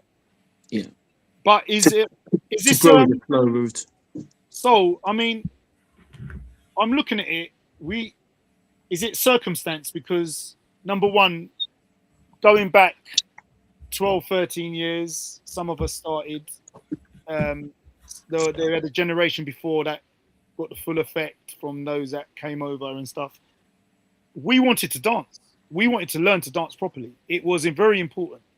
I get the feeling now with the ones kind of in the last 5, 6 years, they don't have that kind of love or hunger to actually take it seriously. I'm not saying they're not taking it seriously, but really want to get into it, dance. I mean, a lot of us were going out 4 or 5 times a week. Yeah. You know, you'd be like, see you tomorrow. See you tomorrow. Emma, you remember we'd be salsa tristy. My knees still hurt from that. 4 nights, 5 nights a week. We were going out, you know, and we were serious. Yeah. Oh. And now we get people, you know, it makes me laugh. We get people in the middle of the dance floor taking selfies. I'm not going to say what club that's in. They're, you know, these youngsters, they're taking selfies in the middle of the floor, walking through. People are trying to dance. They pay their money. Money's hard to come by now for some of us. Have they got a kind of right to say, look, you know, I'm paying, and times just changed. You know, I'm paying. I just want. This is what I want. And then there's going to be a market. A teacher's going to be out there saying, you know what? I'm just going to set up and give them what they want. So is this all wrong? And this is where we're missing the gatekeepers, the Kizomba police. So. Yeah, I think there's I think it's important to remember that there's 3 to 4 different groups of people in the dance scene, and I think we can make space for everybody. I think there's space for the ones who are just looking. I think there's space for the ones who just want to have fun. I think there's space for the ones who want entertainment. I think there's space for the ones who want to learn and want to grow in a certain way. Is how do we do that? And it's like, what are the solutions for that? I think we need to provide space for all those people. Obviously, there's etiquette. Obviously, there's ways and stuff, but there's space for everyone. I think in terms of like, sorry, I've lost my thread of thought. What was the main question? So yeah, essentially, there wasn't actually a question. It was just a follow-on from yourself. So essentially, I've lost my train of thought. It's continued. Yeah, so I think you smoke weed every day. I think you're essentially saying no weed for everyone. There's space for the 4 different types of dancer, in quotes. You know, the people want to enjoy, the people that want to learn, the people that are socializing. You know, do we set up, you were saying about systems, but are systems a good thing? Because when we look at it outside life, in schools and stuff, we say systems breed certain types of people and takes away their creative freedom. So I think you were just saying there's space for everyone. You might want to tell us how you're gonna. I think there's space for everyone. I think there's a lot to look at. Obviously, I think in terms of growth, the growth journey of a dancer, how do we facilitate that? How do we cultivate the ones who want to grow, who want to do something other than social dancing, for those who want to perform, for those who want to teach, for those, because there's not really many options as a social dancer. You get to a certain point, depending on what you want, there's not really many options. I dance socially, I perform, I teach, and there's people who don't want to do some of those things. There's bits in between. So I think it's a matter of coming together and saying, right, okay, how do we provide for this group, that group, that group, that group? I think that's in essence is what I'm saying. I think in terms of teaching, there should be, that's what I was going to say. It was to do with how things have changed over the years. I think what's happened is the passing of the baton didn't really happen. Did not happen. I think the passing of the baton from some of the earlier Palop instructors who were here, and they've all moved out from the country now. When they were teaching, it was new. So I think the generation that came up underneath them, I'm part of that generation, is like, right, okay, this is new. Let's pay attention. Let's learn. Let's absorb. Here's the music. Oh, what's the music? Oh, what's the history of that? Oh, this is the history. Oh, wow. How does that connect to this? How does that connect to that? And I think there was that generation because it was new. And then I think something just fell apart after that. Not everybody, the baton was partially passed on. For some, it was fully passed on. And for others, it was, they just disappeared. And kind of like, it was like, right, okay. And then there was no real sort of like, okay, now, as and that authority, so to speak, wasn't really passed on. Some of it was held on to, some of it was passed on. And I think the ones coming up afterwards, I think in the dance scene, across the dance scene, a generation, this is just my observation. There's a fresh batch of dancers all the time, obviously, but a generation of dancers is roughly 2 years. Yeah. So you're getting people in now who are sort of like, who are looking around, and about 2 years for the new dancer is a long time. So, okay, so how long have you been dancing? I've been dancing for 3 years. Oh, he must be a master. And then sort of like, so if the information's not passed on, and I'm doing my best, I'm just one person though. We're all doing our thing here on this. So in some way, obviously I'm preaching to the converted, but how do we pass that on? And I think the way to pass that on is systematically and coming into agreement and coming up with ways, whatever those ways are, to pass that on. And who wants to hear, let them hear. If those who don't want to hear, let them not hear. They can do whatever. But at least we've got a solid thing passing on. Because if I turn up to a ballet school, something's being passed on from a lineage. If I go to martial arts, there's a lineage. Yeah. If I go to wherever, there's a lineage, and I can't just go into a boxing club and go, yeah, okay, yeah, I like this boxing club, but I think it should be done a bit differently. I'd get laughed out of the place because culturally, that's just not what's done. There's a lineage. Yeah. And anyway, so I'll talk for hours, and we haven't got hours. So I mean, it's really interesting, and it brings up some memories. Obviously, I just go back to Nomad. I think it was headquarters. We have to say it was headquarters. Those Palop instructors, we used to get like licks without the physicals, but we used to get licks literally. So we were kind of just behind you guys, the first generation, and we're lucky we caught them. We were lucky, and I really think it got smashed to pieces 2015, and then 2016 when urban came in. I think people underestimate the impact of the urban.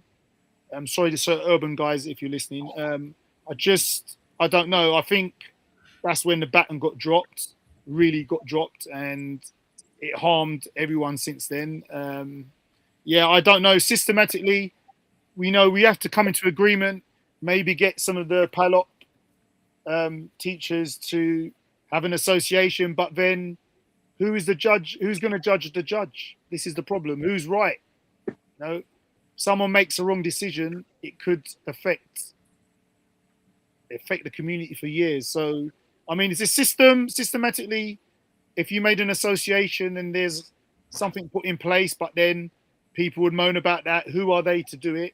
Even though they are the people from the culture to do it. Dixon might want to come in on that.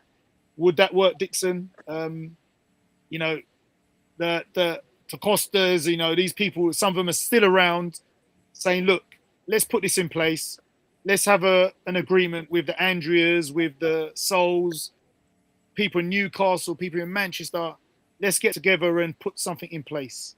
Or would it be a waste of time because some of these new dancers just coming to have fun? They just want to let off steam. Life is hard. You know, are we wasting our time? Dixon, can it be done? Bro, never gonna flex with you. If us Africans could get together, if us Caribbeans could get together, man, we would definitely had the better conditions in our home countries. You know what I'm saying? So imagine for us to agree. But we can. I'm gonna jump in there, Dixon, because we can, and in a lot of our countries, the organization is there and order is there. So I hear what you're saying. It's starting. I have to. I just hope it is in my lifetime, your lifetimes. I just hope we can see it while we're still alive. That's all I'm saying. But yeah, I don't think it's that easy to. Okay, let's sit down and let's agree on something, because it's been. There was people that tried to do that back in the day. It is De Brito, Mr. Eddie Vance, and Fito Costa, and a few others back in the day. But what they did is they go into agreement because they're from London, and they're trying to make an agreement from the capital. And it's like, I am miles away in Plymouth listening to what they're saying. I'm like, that's the biggest BS that I heard. You know what I mean? It is true, bro. It is true. It is true, bro. I couldn't believe that when Ghetto Zouk became ostracized because, that's not Kizomba. What? Yeah. And this is, I agree with you. Like, and what? It's like, are you trying to tell me that Kizomba music in Angola is one thing? Okay, we got it. But in Portugal, the way the PALOPs promoted Kizomba, I mean, at some point we knew that Ghetto Zouk is not Kizomba, but it was what everybody was listening to. Yeah. So saying that it's not, and then created a rift within Kizomba, why would you do that? Why would you say that if that doesn't match with the reality of how Kizomba got popular? Do you know what I mean? Yeah. This is the parts where if we cannot agree on that, if we cannot even agree on that, you know what I mean? I can't remember it being ostracized. I can't remember Ghetto Zouk being ostracized. So it's in conversations. It's almost like Ghetto Zouk got 10 shots to the chest with a gun. It's never recovered. I've been here long enough. And Gary, if I may say so, one of the reasons I came to the forefront, that I got out of the end of the world and I started to do more festivals. I started to network and try to go to London. See what the hell is happening here? Why is this as an issue now? Is because I knew whatever the people did before, all the people that you guys, all the PALOPs that started the movement in London 15 years ago or a bit before, bro, I've been doing my work from outside, you know. But again, what I'm saying is I didn't agree with some of the stuff that was said because it doesn't match with the reality. And I think Dixon, and this is what you said earlier, Gario. Who's some of the higher ups, now you're talking, but what you're talking, it doesn't match with the reality. Yeah. And this is if I may say so, back in the day in Facebook, when we all were in the troll media typing and trying to educate people and questions about Kizomba, Jesus Christ, the amount of BS that I heard from specific people that you guys mentioned, I was like, who the hell is this guys? Also, who the hell is this guys? Who gave them a crown to dictate that this is supposed to be this way when it doesn't match the reality? and they know it doesn't match the reality. If they all lived in Portugal, it doesn't match the reality. And I'm not trying to to say that I am right in any, I'm the one who's right. I'm not saying that. I'm not saying that, not from a mile. But all I'm saying is we had something going that supports all of us in the Palop community. You know what I mean? And to ostracize, for example, Gero Zouk, for me, that's just one of examples. If we could get together and imagine if we were getting together, all the Palops or all the instructors who were of the top, and we actually sit down and had a conversation, some of the crazy stuff that happened, like legalizing urban kids, you know what I mean? Yeah. Legalizing urban kids, like, yeah, okay, you guys have your party. I'm like, who made you king to say that you can say that you can speak for all of us? Yeah. And I think, Do you know what I mean? And because I wasn't the enabler, I wasn't the enabler that enabled them. For me, one thing is for sure, they're here to stay now. Let's not hate, let's not create problems. Let's just get on with the show and let's work together. It is the harm has been done. and It's I the think, same thing with, say I again? think, sorry, just to interject there. This is what I always say: who is judging the judge? Because, so going back on this system, the idea, we've tried it for 15 years to get the top people together, everyone who considers themselves important to get together, the influencers get together. It won't happen, will it? Because, some of this is agenda driven. We want the light, we want the bright floodlights on when we're dancing. Well, in reality, no. As Dixon said, these guys should know. They've been in Portugal. They know it's not reality. They know. Ghetto Zouk is massive. Yeah, we've all been there. We go and we're lying to ourselves if we're saying, oh, okay, Mangole. Mangole is not everything in Portugal, in Lisbon, for example. So again, we risk by coming together, and this is what I said, so we could cause harm. We got to start wrapping up now, but we could potentially cause harm in creating a system that we can't get out of and change. So, we need to wrap up now. So it's really interesting. Could be a part 2, but in essence, it's not for us as top dancers to guide the new generation. And as Sol said, we need to put the systems in. Super Dixon. I just want to add one thing, and this is to be clear.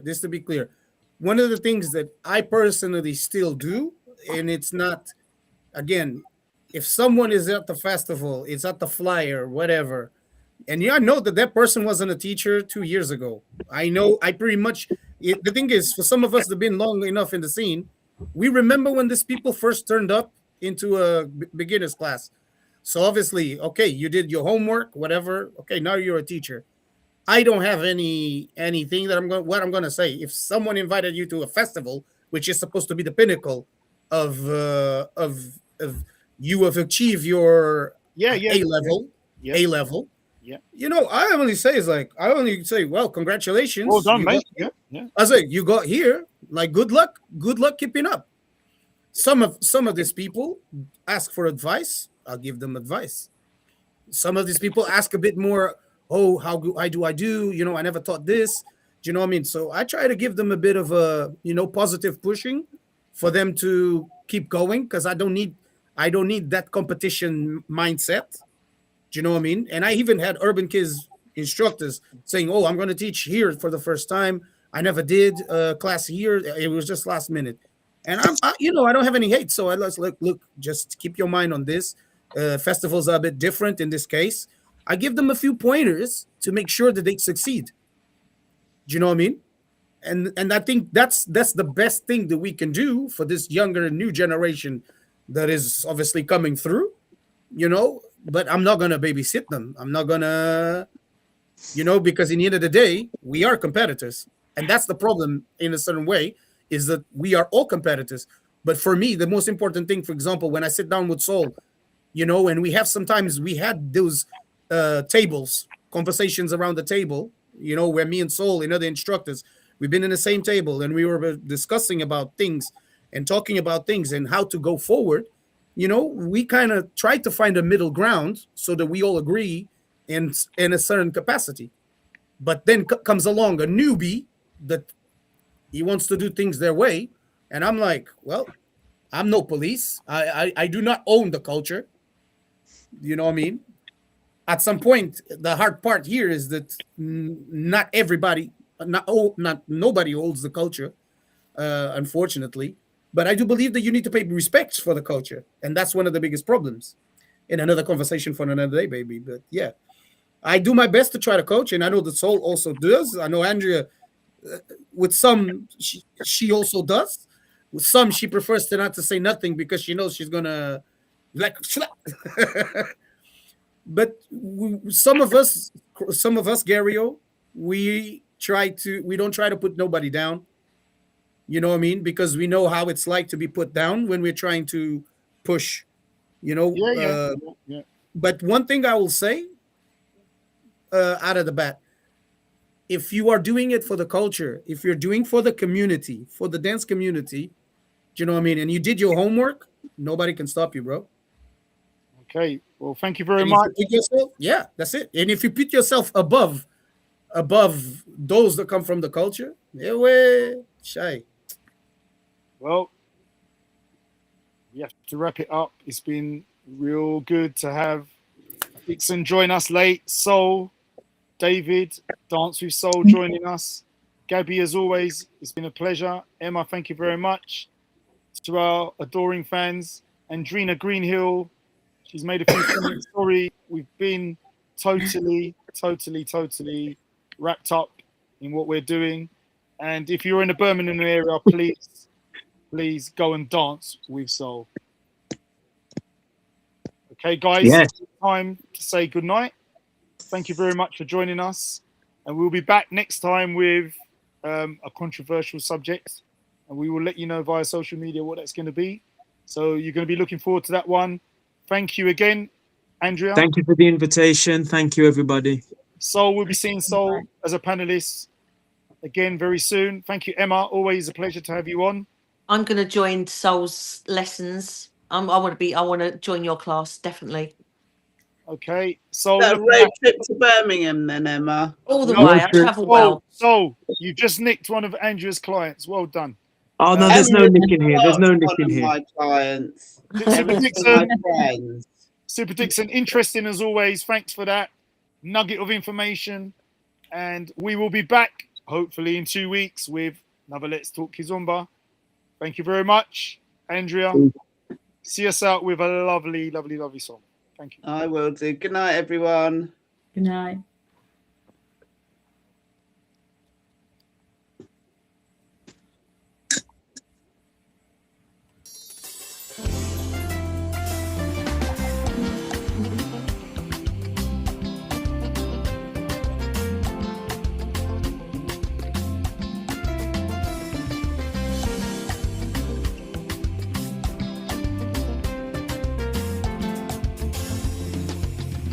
Oh, meu amor, escuta o meu clamor. Vani News, o seu nome sempre. Preciso arrancar de mim essa dor. Por causa do teu silêncio estou a alucinar. Com o olhar preso na janela da esperança. Meu amor, me ouve só.